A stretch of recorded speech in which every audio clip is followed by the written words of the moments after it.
إن الحمد لله نحمده ونستعينه ونستغفره ونعوذ بالله من شرور أنفسنا ومن سيئات أعمالنا. من يهده الله فلا مضل له ومن يضلل فلا هادي له، وأشهد أن لا إله إلا الله وحده لا شريك له، وأشهد أن محمدا عبده ورسوله. أما بعد، يا أيها الذين آمنوا اتقوا الله حق تقاته ولا تموتن إلا وأنتم مسلمون. يا أيها الناس اتقوا ربكم الذي خلقكم من نفس واحدة وخلق منها زوجها وبث منهما رجالا كثيرا ونساء، واتقوا الله الذي تساءلون به والأرحام إن الله كان عليكم رقيبا. يا أيها الذين آمنوا اتقوا الله وقولوا قولا سديدا يصلح لكم أعمالكم ويغفر لكم ذنوبكم، ومن يطع الله ورسوله فقد فاز فوزا عظيما. فإن أصدق الحديث كتاب الله، وخير الهدي هدي محمد صلى الله عليه وسلم، شر الأمور محدثاتها، وكل محدثة بدعة، وكل بدعة ضلالة، وكل ضلالة في النار. அன்பிற்குரிய இனர்மை சகோதரர்களே, தாய்மார்களே, சகோதரிகளே, அஸ்ஸலாமு அலைக்கும் வரஹ்மத்துல்லாஹி வபரகாத்துஹு. நமது அகீதாவுடைய பாடத்தில் இமாம் இப்னு அபுல் ஸைதுல் கைரவானி ரஹிமஹுல்லாஹ் அவர்களுடைய நாம் இந்த ரிசாலா என்ற நூலின் முன்னுரையை பார்த்து வருகின்றோம். அந்த தலைப்பில் 57வது பக்கம், وَأَنَّ اللَّهَ يَبْعَثُ مَن يَمُوتُ كَمَا بَدَأَهُمْ يَعُودُونَ. நிச்சயமாக அல்லாஹ் மரணித்தவர்களை உயிர்ப்பிப்பான். கமா பதஅஹும் யஊதூன், எவ்வாறு அல்லாஹு தஆலா அவர்களை ஆரம்பித்தானோ அதே போன்று அல்லாஹ் மீட்டுவான். இதில் பாருங்கள், முதலாவது குறிப்பில் ஷேக் சாலிஹ் அல் ஃபௌசான் ஹஃபிதுல்லாஹ் அவர்களுடைய அந்த ஷரஹில் விரிவுரையில் அவர்கள் சொல்கிறார்கள், ஐ யுஹ்யீஹி மினல் மௌத்தி லில் ஹிசாபி வல் ஜஸா. மரணித்தவர்களை அல்லாஹ் உயிர்ப்பிப்பான். எதற்காக என்றால் அவர்களை விசாரணை செய்து கூலி வழங்குவதற்காக. இதெல்லாம் நமது அகீதா உடைய விஷயங்கள், நமது நம்பிக்கை சார்ந்த பகுதிகள். இதிலே குறிப்பிடுகின்றார்கள். அதே போன்று அல்லாஹு தஆலா எவ்வாறு ஆரம்பத்தில் படைத்தானோ அதே போன்று அவர்களை மறுபடியும் அல்லாஹ் உயிர்ப்பிப்பான். அதில் நீங்கள் இரண்டாவது குறிப்பிலே நீங்கள் பார்க்கலாம், அல்லாஹு தஆலா அவர்களை எவ்வாறு ஆரம்பத்தில் படைத்தானோ அதே போன்று மறுபடியும் அல்லாஹ் அவர்களை உயிர்ப்பிப்பான். அதற்கு அல்லாஹ் பேராற்றல் மிக்கவனாக ரப்புல் ஆலமீன் இருந்து கொண்டிருக்கிறான்.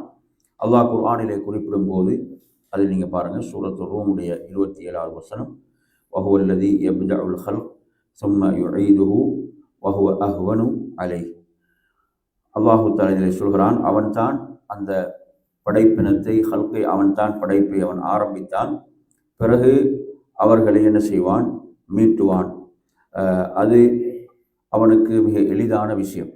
அவர்களை மறுபடியும் உயிர்ப்பிப்பது என்பது அல்லாஹு தஆலா ஆரம்பத்தில் எவ்வாறு படைத்தான் அதே போன்று அவர்களை மறுபடியும் மீட்டுவது என்பது அல்லாஹுக்கு மிக எளிதான விஷயம், மிக எளிதான காரியம் என்று ரப்புல் ஆலமீன் சொல்கிறான்.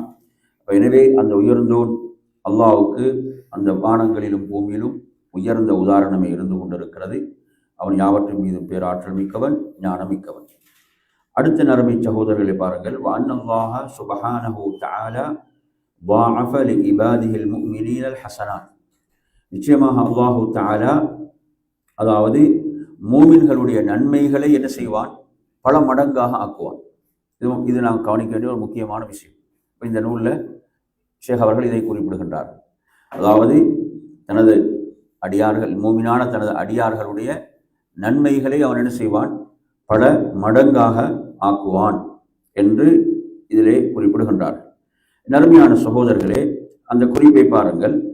அல்லாஹு தஆலா நாளை மறுமையுடைய நாளில் அடியார்களுடைய செயல்களுக்கு கூலி வழங்குவான். சூரத்துல் கஹ்ஃபுடைய 49வது வசனம், வலா யظ்லிமு ரப்புக அஹத. நமது இறைவன் என்ன, ஒருவருக்கும் என்ன செய்ய மாட்டான், அநியாயம் செய்ய மாட்டான், அநீதி இழைக்க மாட்டான் என்று ரப்புல் ஆலமீன் குறிப்பிடுகிறான்.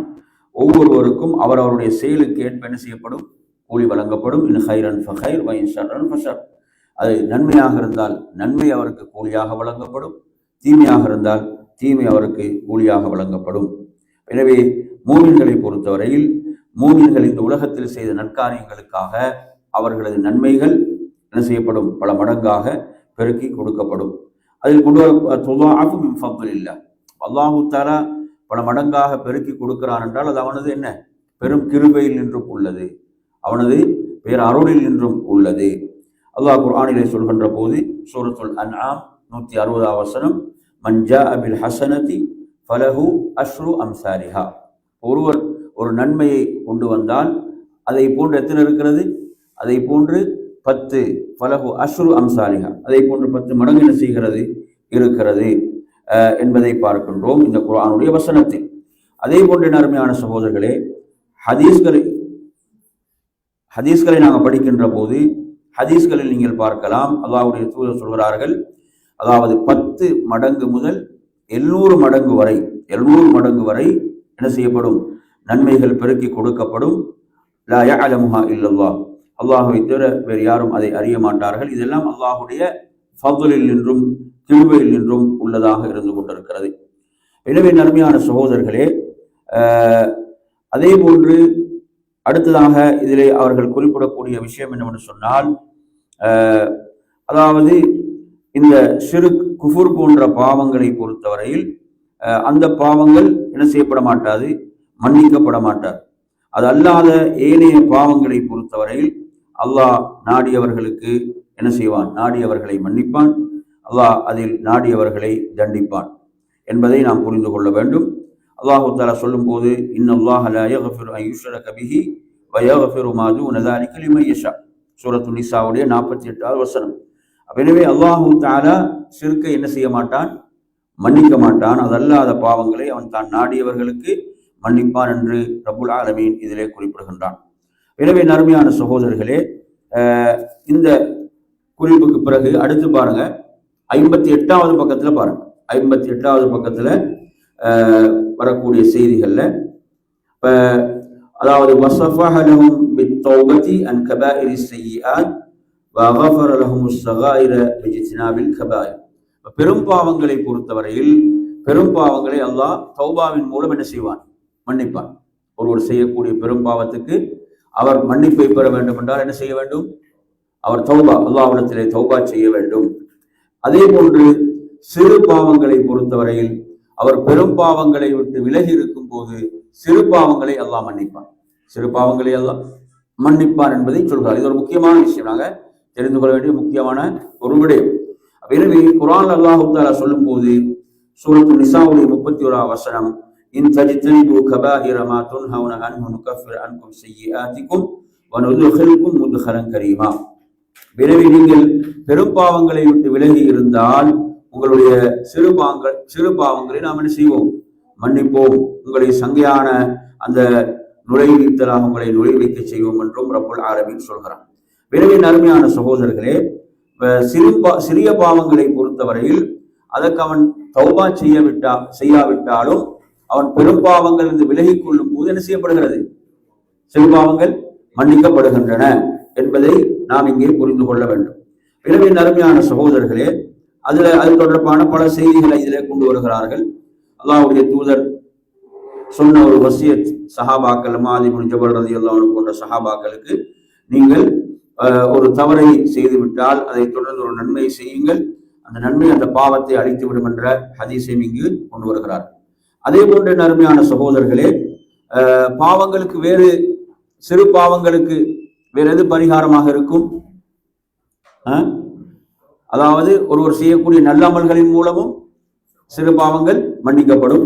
அதே போன்று ஒருவர் சந்திக்கக்கூடிய துன்பங்கள், அவரது வாழ்வில் சந்திக்கக்கூடிய கஷ்டங்கள், துன்பங்கள் கூட அதன் மூலம் என்ன செய்யப்படும்? அவரது சிறு பாவங்கள் மன்னிக்கப்படும், அதற்கு பரிகாரமாக அமையும் என்பதெல்லாம் ஹதீஸ்களிலே நாம் பார்க்கின்றோம். எனவே அடுத்ததாக நாம் இதில் கவனிக்க வேண்டிய விஷயம் என்னவென்று சொன்னால், அதாவது பெரும் பாவம் என்றால் அதனுடைய அளவுகோல் என்ன? பெரும் பாவத்தை நாம் எவ்வாறு அறிந்து கொள்வது அப்படி என்று நீங்க பார்த்தீங்கன்னு சொன்னா, நறுமையான சகோதரர்களே, பெரும்பாலும் பெரும் பாவத்துக்கு உலகத்திலே அல்லாஹ் தண்டனை என்ன செய்திருப்பான்? நியமித்திருப்பான். புரியுது அவன் சொல்றது? நாங்க பார்க்கிறோம், அதாவது கொலை, விபச்சாரம், திருட்டு, இது போன்ற பாவங்கள், அவதூறு, இதுக்கு உலகத்தில் என்ன செய்யப்படும்? தண்டனையை அல்லாஹ் நியமித்திருப்பான், விதித்திருப்பான். எனவே அது பெரும் பாவத்துக்கான அடையாளங்கள் உள்ளது. அதே போன்று நாளை மறுமையில் அல்லாஹ்வுடைய கோபம், அல்லாஹ்வுடைய கோபத்துக்குரியவன், அல்லாஹ்வுடைய சாபத்துக்குரியவன், நரகத்துக்குரியவன் போன்ற கடுமையான எச்சரிக்கைகள் வரும்போது அவைகளெல்லாம் என்னதான், என்ன பாவங்கள்? பெரும் பாவங்கள். எனவே அல்லாஹு தஆலா குர்ஆன்ல சொல்லும் போது அதுக்கு ஒரு வசனத்தை ஆதாரமாக கொண்டு வரக்கூடிய வசனம் சூரத்து நிசா 10வது வசனம், இன்னல்லதீன யஅகுலுன அம்வால் யதாமா ظுல்மன் இன்னமா யஅகுலுன ஃபீ புத்தூனிஹிம் நாரா வஸயஸ்லௌன ஸஈரா. எனவே அநியாயமாக அனாதைகளுடைய சொத்துக்களை உண்ணக்கூடியவர்கள் அவர்கள் தங்கள் வயிற்றிலே நெருப்பைத்தான் சாப்பிடுகிறார்கள், அவர்கள் நரகத்திலே சேருவார்கள் என்று ரப்பல் ஆலமீன் சொல்கிறார். அப்ப இது என்ன பாவம்? பெரும் பாவம். இது என்ன பெரும் பாவத்துக்கு இது போன்ற அடையாளங்களை நாம் பார்க்கலாம். அல்லது மறுமையில கடுமையான எச்சரிக்கை இருக்கும். இது போன்ற விஷயங்கள் எல்லாம் பெரும் பாவங்களுக்குரிய அடையாளங்களாக இருக்கின்றன. அதே போன்று பெரும் பாவங்கள் மானக்கேடானவற்றை விட்டு ஒருவர் விலகி இருக்கின்ற போது அவர் என்ன செய்வார்? அவர் சிறு பாவங்கள் மன்னிக்கப்படும் என்ற விஷயத்தை நாம் அறிந்து கொண்டோம். அல்லாஹ்வுடைய ரஹ்மத் என்பது விசாலமானது என்பதை சூரத்து நஜ்முடைய 32வது வசனத்திலே நீங்கள் பார்க்கலாம். அதே போன்ற நறுமையான சகோதரர்களே, அல்லாஹ் நாளை மறுமையில் மன்னிக்காத பாவம் இது இணை வைத்தல். ஷிர்க்கை மன்னிக்க மாட்டான். அது அல்லாத பாவங்களை தான் நாடியவர்களுக்கு என்ன செய்வான்? மன்னிப்பான் என்ற விடயத்தை நாம் இதிலே என்ன செய்கிறோம்? பார்க்கின்றோம். அடுத்து வாங்க 59ஆம் பக்கத்துல, அதாவது வஜஅல மல்லம் யதுப் மினல் கபாயிரி ஸாயிரன் இலா மஷீஅத்திஹி இன்னல்லாஹ லா யக்ஃபிரு அன் யுஷ்ரக பிஹி வ யக்ஃபிரு மா தூன ذلك லிமன் யஷா. நாங்கள் ஆரம்பத்தில் சொன்னது போன்றுதான், அதாவது ஒருவர் தனது பெரும்பாவங்களுக்கு என்ன செய்யவில்லை? அல்லாஹ்விடத்திலே தௌபா செய்யவில்லை. ஒருவர் தனது பெரும்பாவங்களுக்கு அல்லாஹ்விடத்திலே தௌபா செய்யவில்லை என்று சொன்னால், நாம் இந்த குர்ஆனுடைய வசனத்துக்கு ஏற்ப, அதாவது அது அல்லாஹ்வுடைய நாட்டத்திலே தான் இருக்கிறது. ஷிர்க்கை தவிர ஏனைய பாவங்கள், பெரும் பாவங்கள் ஒருத்தன் ஈடுபடுறான், பெரும் பாவங்களில் ஈடுபட்டு அவன் என்ன செய்கிறான்? அவன் மரணிக்கிறான், மரணித்து விடுகிறான். இப்ப ஏனைய பெரும் பாவங்களை பொறுத்தவரையில் அஹ்லுஸ் சுன்னா வல் ஜமாவுடைய அகீதா என்ன? அஹ்லுஸ் சுன்னா வல் ஜமாவுடைய அகீதா, பெரும் பாவங்கள் செய்தவன் யாரு சொல்லுங்க? பெரும் பாவங்கள் செய்த மூமினா காஃபிரா? அஹ்லுஸ் சுன்னா வல் ஜமாவுடைய அகீதா என்ன? பெரும் பாவங்கள் செய்தவன் ஒரு மூமின், அப்படித்தானே?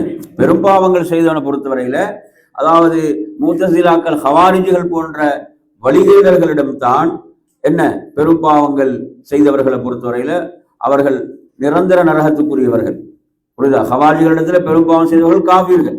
முத்தஸிலாக்களை பொறுத்தவரையில மறுமையுடைய நிலைப்பாடு ஒன்று. ஹவாரிஜிகள் முத்தஸிலாக்கள் என்று சாரான சொல்வார்கள், அவர்கள் நிரந்தர நரகத்துக்குரியவர்கள் என்று. புரியுதா? ஹவாரிஜிகள் உலகத்தில் அவர்களை காஃபிர் என்றும் சொல்லிவிடுவார்கள். முத்தஸிலாக்கள் என்ன செய்வார்கள்? ரெண்டுக்கு நடுவுல என்ற மாதிரியான ஒரு நிலைப்பாடு உள்ளவர்கள். எனவே நறுமையான சகோதரர்களே, அஹ்லுஸ் சுன்னா வல் ஜமாவுடைய அகீதா என்ன என்று சொன்னால், பெரும்பாவம் செய்தவனை பொறுத்தவரையில அவன் ஈமான் என்ன செய்யும்? பலவீனம் ஏற்படும். ஆனாலும் அவன் யாருதான்? அவன் ஒரு மூமின் தான். புரியுது அவன் சொல்றது? அதனாலதான் ஷிர்க் அல்லாத ஏனைய பாவங்களை பொறுத்தவரையில், அந்த பாவங்களை செய்த நிலையில் ஒருத்தர் மரணிக்கிறான்னு சொன்னா, அஹ்லுஸ் சுன்னா வல் ஜமாவுடைய அகீதா என்ன சொல்லுங்க? அவன் அல்லாஹ்வுடைய நாட்டத்தின் கீழ் இருக்கிறான். அல்லாஹ் நாடினால் அவனை மன்னிப்பான், அல்லது என்ன செய்வான்? அவன் தண்டிப்பான். அவனை தண்டித்து அவன் தண்டனையை பெற்ற பிறகு என்ன செய்வான்? நரகத்திலிருந்து அவன் வெளியேற்றப்படுவான். புரியுது அவன் சொல்றது? அதாவது அவன் அந்த குற்றத்துக்கு உரிய தண்டனையை பெற்ற பிறகு அவன் என்ன செய்வான்? நரகிலிருந்து வெளியேறுவான். அவன் நிரந்தர நரகத்துக்குரியவன் யாருதான்? அதாவது இணை வைத்த ஷிர்க் செய்த நிலையில் ஒருவன் மரணிக்கிறான் என்று சொன்னால் அவன் என்ன? நிரந்தர நரகத்துக்குரியவன். இதெல்லாம் நமது அகீதாவோடு சம்பந்தப்பட்ட சார்ந்த விடயங்கள். எனவே நறுமையான சகோதரர்களே, இந்த விடயங்களைத்தான் இந்த குறிப்புகள்ல அவர் என்ன செய்கிறாரு? இதிலே குறிப்பிடுகின்றார். அதாவது பெரும்பாவங்கள் செய்தவனை பொறுத்தவரை அவன் அல்லாஹ்வுடைய நாட்டத்தின் கீழ் இருக்கிறான். அதே போன்று அல்லாஹ் நாடினால் மன்னிப்பான், அல்லாஹ் அல்லது அவன் தண்டனையை பெற்றுவிட்டு அதன் பிறகு நரகத்தில் வெளியேறி சொர்க்கத்தில் நுழைவான். ஆனால் காஃபிர் முஷ்ரிக்களை பொறுத்தவரையில் அவங்க யாருதான்? நிரந்தர நரகத்துக்குரியவர்களாகவே அவர்கள் இருப்பார்கள் என்பதை நாம் இங்கே புரிந்து கொள்ள வேண்டும். அடுத்ததாக நறுமையான சகோதரர்களே, அது நீங்க பாருங்க, அதாவது வமன் ஆகபஹுல்லாஹு பினாரிஹி அஹ்ரஜஹு மின்ஹா பிஈமானிஹி ஃபஅத்கலஹு பிஹி ஜன்னதஹு ஃபமன் யஅமல் மிஸ்கால தர்ரத்தின் கைரன் யரா. எனவே அல்லாஹு தஆலா ஒருவரை நரகத்தில் போட்டு வேதனை செய்கிறான் என்று சொன்னால் அவன் வேதனை செய்யப்படுகிறான் என்று சொன்னால் அவன் ஈமான் உள்ளவன் என்றால் அவன் எப்போதாவது என்ன செய்வான்? நரகிலிருந்து நிச்சயமாக வெளியேறுவான். ஹதீஸ்ல பார்க்கிறோம், ஒரு அணுவளவு ஈமான் இருந்தாலும் அவன் என்ன செய்வான்? நரகிலிருந்து அவன் வெளியேற்றப்படுவான். புரியுது அவன் சொல்றது. எனவே அவனது ஈமான் எவ்வளவு பெருமதி மிக்கதாக இருந்து கொண்டிருக்குன்னு பாருங்க. அவனது ஈமான் அந்த ஒரு அணுவளவு ஈமான் இருந்தாலும் அவன் நரகிலிருந்து வெளியேற்றப்படுவான், அவன் சொர்க்கத்தில் நுழைவிக்கப்படுவான். அல்லாஹ் குர்ஆன்ல சொல்லும் போது எப்படி சொல்கிறான்? ஒரு அணுவளவு ஒருவர் நலவை செய்திருந்தாலும் அதை அவர் என்ன செய்வார்? கண்டுகொள்வார் என்று ரப்புல் ஆலமீன் சொல்கிறான். அந்த குறிப்பை நீங்க கீழே பார்க்கலாம். அதே போன்றுதான் அணுவளவு தீமை செய்திருந்தாலும் அதையும் அவன் அங்கு கண்டுகொள்ளத்தான் போகின்றான். அல்லாஹு தஆலா இந்த எதையும் என்ன செய்ய மாட்டான்? அலட்சியப்படுத்த மாட்டான் என்பதை நாம் புரிந்து கொள்ள வேண்டும். அதில் பாருங்க, சூரத்து நிசாவுடைய 40 வசனம், இன்னல்லாஹ லா யظ்லிமு மிஸ்கால தர்ரா. அல்லாஹ் என்ன செய்ய? அணுவளவு என்ன செய்ய மாட்டான்? அல்லாஹ் அநியாயம் செய்ய மாட்டான். ஒருவரிடம் நன்மை இருக்கிறது என்றால் அல்லாஹ் அதை என்ன செய்வான்? யுதாஇஃப்ஹா, பல மடங்காக ஆக்குவான். அதற்கு அல்லாஹ்விடத்துல மகத்தான கூலி அதற்கு உண்டு என்று ரப்புல் ஆலமீன் சொல்கின்றான். அதே நேரத்துல பாவத்தை எடுத்தால் பாவம் எப்படி? பாவத்தை பற்றி என்ன சொல்றான்? அந்த வசனத்தை பாருங்க, சூரத்துல் அன்ஆம் 160 வசனம். அதாவது வமன் ஜா பிஸ்ஸய்யா ஃபலா யுஜ்ஸா இல்லா மிஸ்லஹா. ஒருவன் ஒரு பாவத்தை கொண்டு வருகிறான், பாவத்தை செய்கிறான் என்றால் அதே போன்றுதான், ஒரு பாவம் தான். ஃபலா யுஜ்ஸா இல்லா மிஸ்லஹா, அதே போன்றுதான். எனவே இது அல்லாஹ்வுடைய எதில், அந்த நீதியில் நேர்மையில் என்றும் உள்ளது. நன்மைகளுக்கு அவன் பல மடங்கு என்ன செய்கிறான்? அவன் பெருக்கி கொடுக்கின்றான் என்பதை நாம் பார்க்கின்றோம். எனவே நறுமையான சகோதரர்களே, அவன் ஒரு பாவத்தை செய்கின்ற போது அந்த ஒரு பாவம் தான், அதை விட கூடுதலாக என்ன செய்யப்பட மாட்டான், அதற்கு அவனுக்கு பாவம் எழுதப்பட மாட்டாது என்பதை நாம் இங்கே புரிந்து கொள்ள வேண்டும். அடுத்ததாக நறுமையான சகோதரர்களே, அடுத்த பாருங்க 60வது பக்கத்துல, அதாவது வயுஹ்ரிஜு மின்ஹா பிஷஃபாஅத்தின் நபி ஸல்லல்லாஹு அலைஹி வஸல்லம். அப்ப நரகத்திலிருந்து வெளியேற்றப்படுவார்கள் என்றால் எப்படியெல்லாம் வெளியேற்றப்படுவாங்க அப்படின்றத நாங்க தெரிஞ்சுக்கொள்ளும். அப்படித்தானே? நரகத்திலிருந்து பாவம் செய்தவர்கள் நரகிலிருந்து வெளியேற்றப்படுவார்கள் என்றால் எப்படியெல்லாம் வெளியேற்றப்படுவாங்க என்றதை நமக்கு நமது அகீதா எப்படி நமக்கு சொல்லித் தருகிறது என்பதை நாம் பார்க்கின்ற போது, அதாவது அல்லாஹ்வுடைய தூதரின் அந்த ஷஃபாஅத்தின் மூலம் அவர்கள் என்ன செய்யப்படுவார்கள்? வெளியேற்றப்படுவார்கள். நபி அவர்கள் தனது சமுதாயத்தில பெரும் பாவம் செய்தவர்கள் அவர்களுக்காக ஷஃபாஅத் செய்கின்ற போது, பரிந்துரை செய்கின்ற போது அவர்கள் என்ன செய்வார்கள்? நரகிலிருந்து வெளியேற்றப்படுவார்கள். எனவே நறுமையான சகோதரர்களே, ஷஃபாஅத் சம்பந்தமான விஷயத்தை நாங்கள் பார்க்கின்ற போது நாம் இதில் அடுத்த பாவம் சம்பந்தமான விஷயத்துல இன்னொரு விஷயம் என்னவென்றால், சில நேரங்களில் பாவம் கடுமையாகும். எதை வைத்தென்றால் அந்த பாவத்தை அவன் செய்யக்கூடிய காலம், அதை செய்கின்ற இடத்தை வைத்து அது என்ன செய்யும்? கடுமையாகும். புரியுதா? ஒருத்தன் ஹரம் எல்லையில் என்ன செய்யறான்? பாவம் செய்யறான்னு வைங்களேன். ஹரம் என்ற அந்த புனித எல்லைக்குள் செய்யும் போது ஹரம் என்ற எல்லைக்கு வெளியே செய்வதை விட அது என்னது? அது கடுமையானது. அதே போன்று புனிதமான மாதம், ரமதானுடைய மாதம், துல்ஹஜ் மாதத்துடைய அந்த முதல் 10, இதெல்லாம் சிறந்த காலம். இந்த காலத்தில் ஒருத்தன் பாவம் செய்கிறது என்பது ஏனைய காலங்கள்ல செய்வதை விட ஒரு கடுமை அங்கு இருக்கிறது. அப்படி ஒரு அடிப்படை நாங்க புரிந்து கொள்ள அதை மீது அவர்கள் குறிப்பிடுகின்றார். எனவே அடுத்ததாக நாம் இப்போது கவனிக்க வேண்டிய விஷயம் என்னவென்று சொன்னால், அதாவது ஷஃபாஅத்தை பற்றிய விஷயம். அப்ப ஷஃபாஅத்தை பொறுத்தவரையில மூமின்கள்ல பாவிகளாக இருக்கக்கூடியவர்கள் அல்லாஹ்வுடைய அந்த கிருபையின் காரணத்தால் ஃபض்லின் மூலம் அவர்கள் நரகிலிருந்து வெளியேற்றப்படுவார்கள். எவ்வாறு வெளியேற்றப்படுவாங்க? யாருடைய ஷஃபாஅத்தின் மூலம்?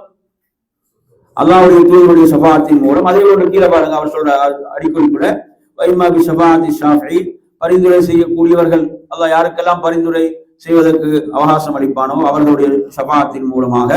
அதிலே மகத்தான ஷஃபாஅத் யாருடையதுதான்? அல்லாஹ்வுடைய தூதருடைய ஷஃபாஅத் தான். எனவே அல்லாஹ் தஆலா ஃபைனல்லாஹு யுஷஃபிஉ ஃபீ மன் ஷா, அல்லாஹ் நாடியவர்களுக்கு அவ்வாறு ஷஃபாஅத் செய்வதற்குரிய அவகாசத்தை கொடுப்பான்.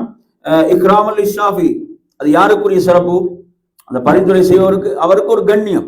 அப்படித்தானே? நீங்க பரிந்துரை செய்யுங்க அல்லாஹ் சொல்வானா, அது யாருக்கு கண்ணியம்? அந்த ஷஃபாஅத் செய்யக்கூடியவருக்கு அது கண்ணியம். எனவே ஈமான்ல எந்த அளவு உயர்ந்த நிலையில் இருப்பார்களோ, அப்ப ஈமான்ல உயர்ந்த நிலையில் உள்ளவர்கள் தான் என்ன செய்வாங்க? தாழ்ந்த நிலையில் உள்ளவங்களுக்கு ஷஃபாஅத் செய்யலாம். தாழ்ந்த நிலையில் உள்ள உயர்ந்தவர்கள் ஷஃபாஅத் செய்ய முடியுமா? இல்லை. ஈமான்ல எந்த அளவு உயர்ந்தவர்களாக இருப்பார்களோ அந்த உயர்ந்த நிலைக்கு சிறப்பு இருக்கிறது. அல்லாஹ் அவர்களை கண்ணியப்படுத்துவான். அதே போன்று அல்லாஹு தஆலா இங்கு யார் பரிந்துரை செய்யப்படுகிறார்களோ அவர்களுக்கு ரஹ்மத்தாக அவர்கள் மீது அல்லாஹ் கொண்ட கருணையின் காரணத்தால் இவ்வாறு யாரெல்லாம் ஷஃபாத் செய்வாங்க? வகதாலிக ஷஃபாஅத்துல் மலாயிகா, யார் ஷஃபாத் செய்வாங்க? மலக்குகள் ஷஃபாத் செய்வார்கள். ஷஃபாஅத்துல் அன்பியா, அதே போல் யாருடைய நபிமார்கள் ஷஃபாத் செய்வார்கள். அதே போன்று நல்ல சாலிஹீன்கள் ஷஃபாத் செய்வார்கள். அதே போன்று பிள்ளைகள், சிறு பிராயத்திலே பிள்ளைகள் மரணித்து விடுகிறார்களே, அந்த பிள்ளைகள் என்ன செய்யும்? பெற்றோரை சொர்க்கத்துக்கு அழைத்து செல்வதற்கு காரணமாக இருக்கும் என்ற ஹதீஸ்கள் வருகின்றன. தங்களோடு அழைத்து செல்வார்கள். அந்த பிள்ளைகள் நரகத்துக்கு திரையாக இருப்பாங்க போன்ற ஹதீஸ்களை எல்லாம் நாங்கள் என்ன செய்கிறோம்? நாம் பார்க்கின்றோம். எனவே அல்லாஹு தஆலா இவ்வாறான வாய்ப்புகளை என்ன செய்வான்? அஹ்லுல் ஈமான் மூமின்களுக்கு அல்லாஹு தஆலா வழங்குவான். எனவே இவ்வாறு நரகத்திலே நுழைந்தவர்களுடைய ஷஃபாத்துகளின் மூலம் என்ன செய்வார்கள்? வெளியேற்றப்படுவார்கள் என்பதை நாம் புரிந்து கொள்வதோடு, ஷஃபாத்துக்கு 2 நிபந்தனைகள். எத்தனை நிபந்தனைகள்? அந்த அடிக்கொள்கள் பாருங்க, சொல்றார் இதுக்கு 2 நிபந்தனைகள் உண்டு. அதில் முதலாவது நிபந்தனை என்னவென்று சொன்னால், அல்லாஹுடைய அனுமதி இருக்க வேண்டும். அந்த கூன பிஇذنில்லா. நீங்க இங்க பாத்தீங்கன்னா தரீகா கூட்டம் இருக்குது, இவன் எப்படி ஏமாத்தி கொண்டிருக்கிறான்டா, அவன் உங்களுக்கு அம்புலப் தருவாங்க. அங்க யாரு ஷேக வந்து எல்லாருக்கும் என்ன செய்வாராம்? அம்புலப் கொடுப்பாராம். இல்லைங்களா? இப்ப நேரத்தை சொல்றாரு, சர்டிபிகேட் வச்சுக்கலாம். சர்டிபிகேட் 1 லட்சம் கொடுத்து சர்டிபிகேட்டை வாங்கி அதை கபூர்ல அடக்கும் போது அதை சேர்த்து வச்சா மறுமையில் என்ன செய்யலாமா? அதை வச்சு சொர்க்கம் போலாமா? புரியுதா? இப்படியெல்லாம் மக்களை என்ன செய்கிறார்கள்? வழிகெடுத்துக் கொண்டிருக்கிறார்கள். இங்க நீங்க பாத்தீங்கன்னு சொன்னா, ஷஃபாத்துக்கு என்ன வேண்டும்? அல்லாஹுடைய அனுமதி வேண்டும். அல்லாஹுடைய அனுமதியின்றி யாரும் என்ன செய்ய முடியாது? ஷஃபாத்து செய்ய முடியாது. மந்தல்லதி யஷ்ஃபஉ இன்தஹு இல்லா பிஇذنி. ஆயத்துல் குர்ஸி நாங்க திரும்ப திரும்ப ஓதக்கூடிய அந்த வசனம், மந்தல்லதி யஷ்ஃபஉ இன்தஹு இல்லா பிஇذனி. அல்லாஹ்விடத்துல அவனது அனுமதியின்றி யார் தான் ஷஃபாத் செய்ய முடியும். அதே போன்ற நறுமை. இரண்டாவது நிபந்தனை என்ன? முதல் நிபந்தனை என்ன படிச்சோம்? அல்லாஹ்வுடைய அனுமதி. அல்லாஹ்வுடைய அனுமதி வேண்டும். அல்லாஹ்வுடைய அனுமதி என்று யாரும் ஷஃபாத் செய்ய. மலக்குகள் கூட, வக்கம் மலக்கும் ஃபி ஸமாவாத்தி அல்லாஹ் தஆலா சொல்லக்கூடிய வசனத்தில் எத்தனையோ மலக்குகள் என்ன அவங்களுடைய ஷஃபாத்துகள் பயனளிக்காது. எதற்கு பிறகுதான்? அல்லாஹ்வுடைய அனுமதிக்கு பிறகு தவிர என்றும் ரப்புல் ஆலமீன் குர்ஆன்ல சொல்வதில்லை நாங்க பார்க்கிறோம். அதே போன்ற நறுமை சகோதரர்களே, இரண்டாவது அந்த ஷஃபாத் யாருக்காக செய்யப்படுகிறதோ அவர்கள், அதாவது அஹ்லுல் ஈமானாக இருக்கு. யாரா இருக்கணும்? மூமினாக இருக்க வேண்டும். என்ற காஃபிர்களுக்கு முஷ்ரிக்குகளுக்கு என்ன செய்ய முடியாது? ஷஃபாத் செய்ய முடியாது. ஷஃபாத் யாரும் செஞ்சாலும் அந்த ஷஃபாத் அவர்களுடைய விஷயத்தில் பயனளிக்க மாட்டாது. அதுக்கு அனுமதியும் கிடையாது. அல்லாஹ் சொன்னா, வமா லிஸ்ஸாலிமீன மின் ஹமீமின் வலா ஷஃபீஇன். அநியாயக்காரர்களுக்கு என்ன உற்ற நண்பனும் இல்லை, அதே போன்று வழிபடுகின்ற அவ்வாறான பரிந்துரையாளர்களும் இல்லை என்று ரப்புல் ஆலமீன் சொல்கிறான். சூரத்து காஃபிருடைய 18வது வசனம். அதே போன்று ஃபமா தன்ஃபஅஹும் ஷஃபாஅத்து ஷாஃபிஈன், சூரத்துல் முத்தஸிர் 48வது வசனம். நாளை மறுமையில் என்ன செய்யாது? இவர்களுக்கு ஷஃபாத் பயன் தராது என்றால் இது யாருக்கு பயன் தராது? சொல்லுங்க. காபிர்கள் முஷ்ரிக்குகளுக்கு எல்லாம் என்ன செய்யாது? ஷஃபாத் என்பது பயனளிக்காது என்பதை நாங்க புரிந்து கொள்ளணும். அப்ப எனவே சுப்ஹானல்லாஹ், நாங்க கவனிக்கிற விஷயம் என்ன? ஒருவன் ஷிர்க்ல மரணித்து விட்டான் என்றால் அவனுக்கு என்ன செய்ய? யாருடைய ஷஃபாத்தும் அங்கு பயன் தரப்போவது கிடையாது. புரியுது அவன் சொல்றது? இங்க நீங்க பாத்தீங்கன்னா இவர்கள் என்ன செய்கிறார்கள்? அவுலியாக்களை வணங்குறது, கபர்களை வணங்குறது என்பது, அல்லாஹ் விட்டு விட்டு வேறு யாரையும் வணங்குவது என்பது என்ன? ஷிர்க். அப்ப இதெல்லாம் என்ன செஞ்சு நாளை மறுமையில யாருடைய ஷஃபாத்துக்கும் இவர்கள் தகுதியற்றவர்களாக மாறிவிடுகிற ஒரு மோசமான நிலையை நாங்க இதன் மூலமாக அறிந்து கொள்கிறோம். எனவே அப்ப இந்த 2 நிபந்தனைகள் இதுல கவனிக்கப்பட வேண்டும். சரி, அடுத்ததாக அருமையான சகோதரர்களே, வஅன்னல்லாஹ சுப்ஹானஹு கத் ஹலகல் ஜன்ன ஃபஅஅத்தஹா தார குலூதின் லிஅவுலியாஹி என்று இதிலே குறிப்பிடுகிறார்கள். அல்லாஹு தஆலா என்ன செய்தான்? சொர்க்கத்தை படைத்தான். அந்த நிரந்தரமான அந்த சொர்க்கத்தை யாருக்காக தயார்படுத்தி வைத்திருக்கிறான் என்றால் அவனது நேசர்களுக்காக. அல்லாஹ்வுடைய நேசர்கள் யாரு? அல்லாஹ்வுடைய நேசர்கள் யாரு? அல்லாஹ் சொன்னா, அல்லதீன ஆமனு வ கானூ யத்தகூன். குர்ஆன்ல அல்லாஹ் தஆலா சொல்லும்போது அல்லாஹ்வுடைய நேசர்கள் என்பவங்க யாரு? ஈமான் கொண்டு தக்வாவோடு வாழ்பவர்கள். புரியுது அவன் சொல்றது? இதற்கு தனியான ஒன்று கிடையாது. குர்ஆன் சொல்லக்கூடிய அடிப்படை இது. அவர்கள் மூமினாகவும் இறையச்சத்தோடும் வாழ்ந்து மரணிப்பார்கள். அவங்க யாருதான்? இறை நேசர்கள் என்பதை நாம் புரிந்து கொள்ள வேண்டும். எனவே நறுமையான சகோதரர்களே, எனவே இவர்கள் என்ன செய்யறாங்க? அவுலியாக்கள் ஒரு தனியாக காட்டி அவர்களை நீங்க நெருங்க முடியாது என்ற மாதிரி எல்லாம் என்ன செய்கிறார்கள்? மக்களை ஒரு வகையாக வழிகெடுத்துக் கொண்டிருக்கிறார். எனவே அல்லாஹு தாலா தனது நேசர்களுக்காக என்ன செய்திருக்கிறான்? சொர்க்கத்தை அல்லாஹ் படைத்திருக்கிறான். எனவே நறுமையான சோதனை அஹ்லுஸ் சுன்னா வல் ஜமாஅவுடைய நம்பிக்கை என்னவென்றால் சொர்க்கம் படைக்கப்பட்டு விட்டது. சொர்க்கம் என்ன? படைக்கப்பட்டு விட்டது. அல்லாஹு தஆலா குர்ஆன்ல சொல்லும் போது எப்படி சொல்கிறான் என்று சொன்னால், உஇத்தத் லில் முத்தகீன், அது முத்தகீன்களுக்காக தயார்படுத்தப்பட்டு விட்டது. புரியுது அவன் சொல்றது? இப்ப கடந்த கால வினைதான் இங்கு பயன்படுத்தப்படுகிறது. அதை இங்க குறிப்பிடுகிறார்கள். அது தயார்படுத்தப்பட்டு விட்டது. அப்ப சொர்க்கம் என்பது படைக்கப்பட்டு விட்டது. நாங்க பார்க்கிறோம், ரமலானுடைய மாதம் வந்து விட்டால் சொர்க்கத்தின் கதவுகள் திறக்கப்படுகின்றன, நரகின் கதவுகள் மூடப்படுகின்ற ஹதீஸ்கள், இது போன்ற ஏராளமான ஆதாரங்கள் இதிலே இருக்கின்றன என்பதை நாம் புரிந்து கொள்ள வேண்டும். எனவே நறுமையான சகோதரர்களே, அல்லாஹு தஆலா தனது நேசர்களுக்காக அந்த சொர்க்கத்தை தயார்படுத்தி வைத்திருக்கிறான் என்பதை நாம் புரிந்து கொள்ள வேண்டும். அதே போன்றுதான் நரகம் என்ன செய்யப்பட்டு விட்டது? காபிர்களுக்கு அது தயார்படுத்தப்பட்டு விட்டது. காபிர்களுக்கு அது தயார்படுத்தப்பட்டு விட்டது. எனவே நாங்க பார்க்கிறோம் நிறைய ஹதீஸ்கள்ல அல்லாஹ்வுடைய தூதர் சொல்கிறார்கள், நாங்க உணரக்கூடிய கடுமையான வெப்பம் என்பது என்ன? நரகம் விட்ட மூச்சென்று வரக்கூடிய செய்திகளை பார்க்கலாம். எனவே இது போன்ற செய்திகள் எல்லாம் அது படைக்கப்பட்டு விட்டது என்பதற்கான சான்றுகள். அது நீங்க வசனங்களை பாருங்க, அது கொடுத்திருக்கிறாரு. ஆல் இம்ரான் 133 வசனம் உஇத்தத்தில் முத்தகீன் என்ற அந்த வசனம். அதே போன்று அவுலியாக்கள் யாரு என்ற சூரத்து யூனுஸ் 63 வசனத்தில் அல்லதீன ஆமனு வகானு யத்தகூன் என்ற விஷயம். அவுலியாக்கள் என்றால் ரெண்டு விஷயம் சொல்றாங்க. அது என்னது? ஈமானும், அவங்க ஈமான் கொண்டு தக்வாவுடைய இறையச்சத்தோடு வாழக்கூடியவர்கள் என்று ரப்புல் ஆலமீன் சொல்கிறான். அதே போன்று வஅக்ரமஹும் ஃபீஹா பின்னவரி இலா வஜ்ஹில் கரீம் என்று அதில் நீங்கள் பார்க்கலாம். அல்லாஹ் தஆலா சொர்க்கவாசிகளை நாளை மறுமையில மூமின்களை எப்படி கண்ணியப்படுத்துவான் என்று சொன்னால், அல்லாஹ்வுடைய அந்த சங்கையான முகத்தை அவர்களுக்கு பார்ப்பதற்குரிய அந்த பாக்கியத்தை அல்லாஹ் வழங்குவான். அது அவர்களை சங்கைப்படுத்தக்கூடிய மிக முக்கியமான விஷயம். ஒரு மிக பெரும் இன்பமாக நாளை மறுமையில இருக்க போவது அந்த படைத்த ரப்புடைய திருமுகத்தை பார்ப்பதுதான். எனவே இது யாருடைய? அஹ்லுஸ் சுன்னா வல் ஜமாஅவுடைய அகீதாவாக, நம்பிக்கையாக இருந்து கொண்டிருக்கிறது. அல்லாஹு தஆலா குர்ஆன்ல சொல்லும் போது உஜூஹு யௌமைதின் நாஸிரா இலா ரப்பிஹா நாஸிரா, அந்த முகங்கள் பிரகாசமாக இருக்கும் தங்களுடைய ரப்பை பார்த்த நிலையில் என்று ரப்புல் ஆலமீன் குர்ஆன்ல சொல்லக்கூடிய வசனம். அதே போன்று அல்லாஹ்வுடைய தூதர் ஸல்லல்லாஹு அலைஹி வஸல்லம் சொல்லக்கூடிய செய்திகள் ஹதீஸ்களையும் கீழே கொண்டு வருகிறார்கள். பாருங்கள், இன்னக்கும் சத்தரவுன ரப்பக்கும் கமா தரவுன ஹாதல் கமர லா துவாமுன ஃபீ ருயதிஹி.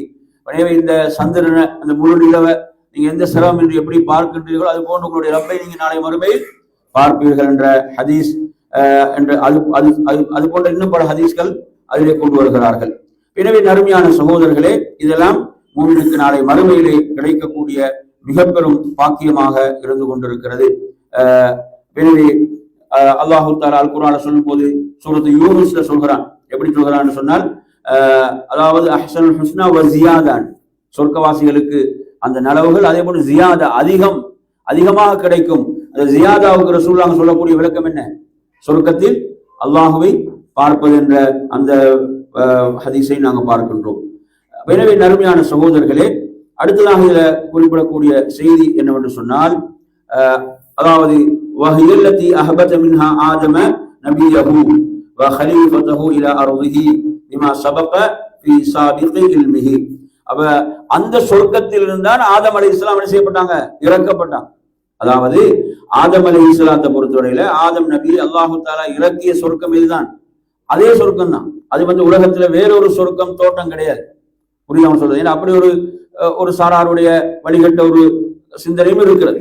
எனவே ஆதம் அலைஹிஸ்ஸலாம் அவர்கள் எந்த சொர்க்கத்தில் நுழைவிக்கப்பட்டார்களோ அந்த சொர்க்கம் தான் நாங்க திரும்ப என்ன செய்ய போறோம்? அல்லாஹ் தஆலா அனைவரை நுழைவிக்க போகின்ற சொர்க்கம் அதுதான். புரியாம சொல்றது. உங்களுக்கு தெரியும், நாங்க ஹதீஸ்ல படிக்கிறோம், ஆதம் அலைஹிஸ்ஸலாம் மூசா அலைஹிஸ்ஸலாம் இடையில நடந்த அந்த தர்க்கம். அந்த ஹதீஸ் தெரிந்தானே, படிச்சீங்க சொல்லுவோம். அந்த ஹதீஸ் மூசா அலைஹிஸ்ஸலாம் ஆதம் அலைஹிஸ்ஸலாமுக்கு மத்தியில் நடந்த அந்த தர்க்கம் சம்பந்தமான ஹதீஸ். அதாவது அது என்ன, நீங்க செய்த தவறின் காரணத்தால் தான் என்னது நாங்கள் என்ன செய்யப்பட்டோம்? சொர்க்கத்தை வெளியேற்றி இங்க பூமியில இருக்கிறோம்டா. அப்ப அந்த ஹதீஸை எதை சொல்லுது? எந்த சொர்க்கம் தான் அது? எல்லோரும் நுழைய போகின்ற சொர்க்கம் தான். அந்த சொர்க்கத்தில் தான் அல்லாஹ் அவரை வைத்தான் என்பதற்கு அந்த செய்தி சான்றாக இருக்கிறது. எனவே அதை நாம் அந்த விஷயத்தை இங்க அடுத்தமாக இதை சொல்வதை நாங்க இதுல பார்க்கின்றோம்.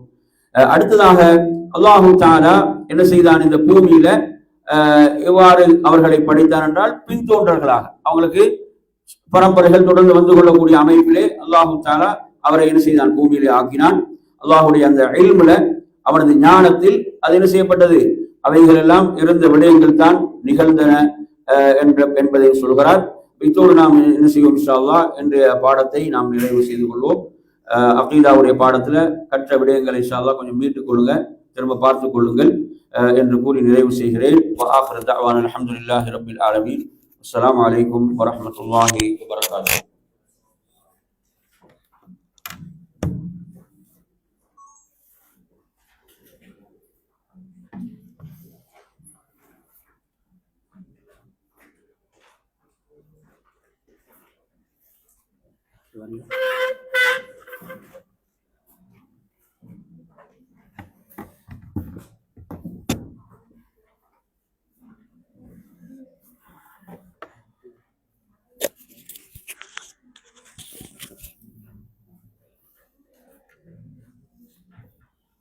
Indonesia.